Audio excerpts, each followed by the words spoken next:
If you remember back in February, we were out here planting our patch of strawberries, and I just wanted to kind of show you how they've performed.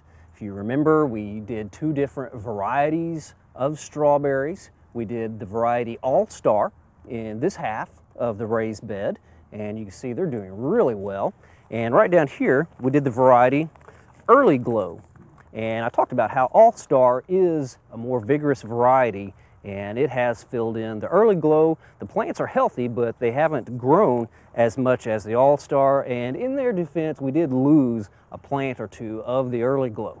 Now, some of the reasons that we plant two different varieties in our patch of strawberries is because the Early Glow will produce its fruit in the early part of the season.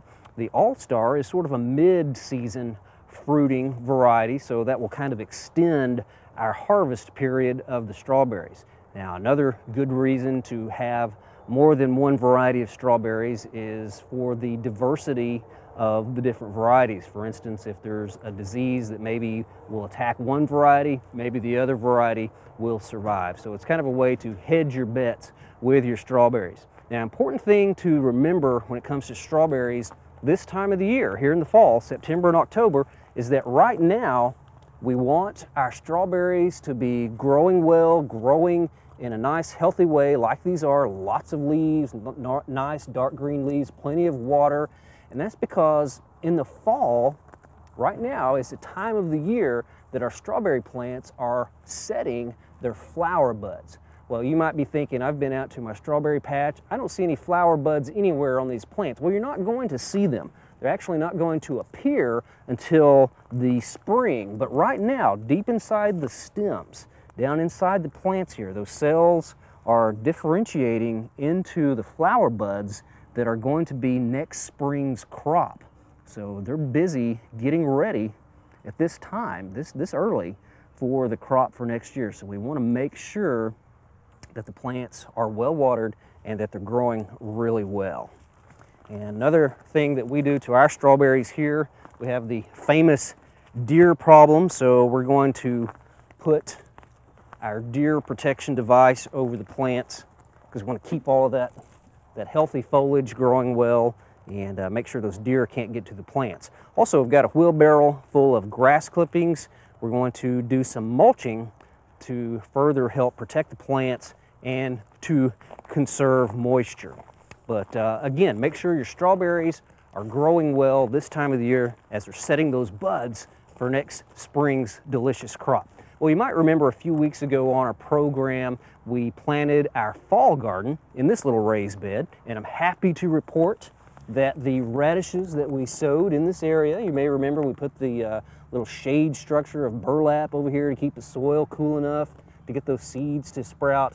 But our radishes did very well. We've only got one left. The others, Laura and the crew have been out here harvesting those, and the radishes were quite a success. Got a little bit of feeding from a caterpillar or something on there, but still should be okay for that final radish. We also planted turnips back when we were sowing these back in early to mid-August. And you can see that they're doing really well. Now, turnips are one of those vegetables, kind of like beets, that you can eat both the below ground and the above ground part of the plant. Now, there's some people that will plant their turnips just for the greens. They don't care anything about the root part of the plant. But the greens, the leaves of the turnips, they're delicious, they're nutritious, and they're pretty much ready to be harvested at any time. And the younger, tender ones are going to taste really good. But turnips, again, with the tops here, we could cut those and wash those and put those in Ziploc bags, and they'll keep for about a week, week and a half in the refrigerator. Now, the turnips themselves, want to make sure that whenever those are grown, that after they've come up and been growing for about a week, week and a half, that we thin those to about 2 inches between the turnips so they can develop. And then after about another week, we'll do another thinning to make sure they're about 4 inches apart so the below ground part can develop. And isn't that really pretty? That beautiful purple and white turnip there. And turnips are ready to be harvested when the turnip part of the plant is about 1.5 to 2.5 inches in diameter. And whenever we harvest our turnips, we can cut off the greens and leave about 1 inch of the leaf stalk on the turnip to kind of help it keep better. And then we just put those in a Ziploc bag, and these will keep for about 2 or 3 weeks in the refrigerator. But we also want to keep these delicious greens as well with our turnips. Now, you don't want to let your turnips get too big, or they will become sort of corky and tough, and they won't taste very well, and then the only thing they're good for is to feed to livestock. Well, another vegetable that we grew, we planted these back in early August, is a little planting of cucumbers here.